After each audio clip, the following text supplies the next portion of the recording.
It seems no matter how hard I try, I have no discipline when it comes to buying nice watches and nice shoes. These are the Ellington by Herring shoes in collaboration with John Spencer. I had resolved to be more selective and only add high quality items to my inventory, but as usual I saw something a bit flashy and a bit fancy and I couldn't help myself. And so now I have a pair of shoes that make me look like an extra from Boardwalk Empire. Anyway, Herring Shoes is a British retailer based in Devon, UK, that sells shoes under its own name and also shoes from other makers such as Loke, Cheney and many more.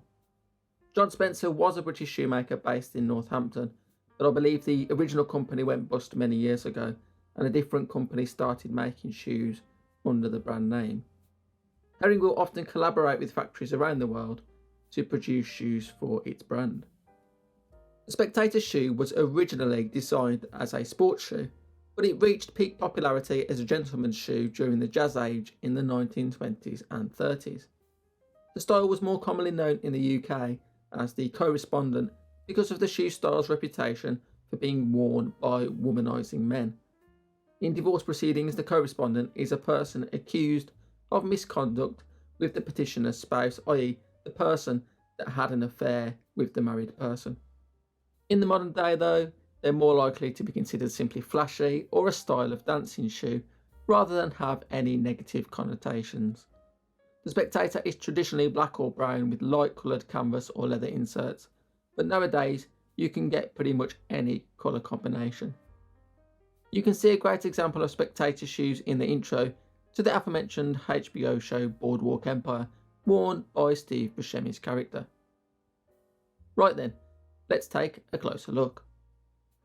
The shoes are an Oxford style with a full wingtip brogue. The last is elongated with a chiselled toe, so it's definitely a more modern take on the traditional Spectator design.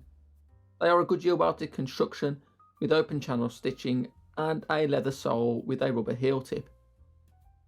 The insole and lining are leather too, with a suede heel counter to reduce slippage.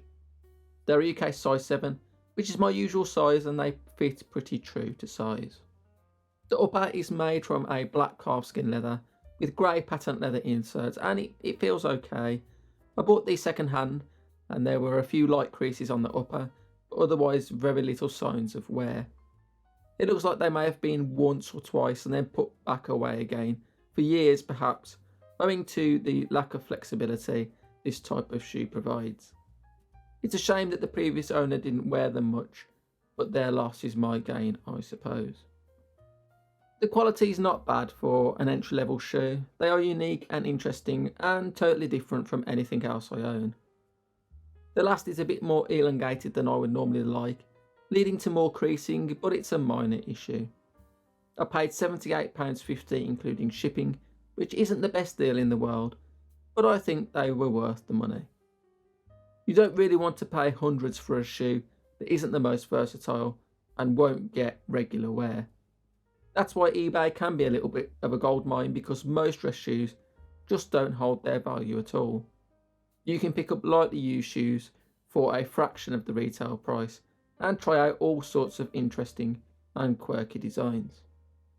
The Spectator shoe is certainly not for everyone. They will draw attention, and to be fair, I have got compliments wearing these shoes. I've always thought the contrast between the light and dark leather or the canvas inserts of a Spectator can be a bit jarring, so if you feel the same way, a pair of shoes with a more harmonious combination may be the way to go. Of course, you wouldn't buy these as your first shoe, but if you already have all of the basics covered, a Spectator might be a fun and interesting way to change things up a little bit. That's it for today. Let me know in the comments what you think. If you enjoyed this video, please consider liking and subscribing. Thank you for watching, and I'll see you again next time.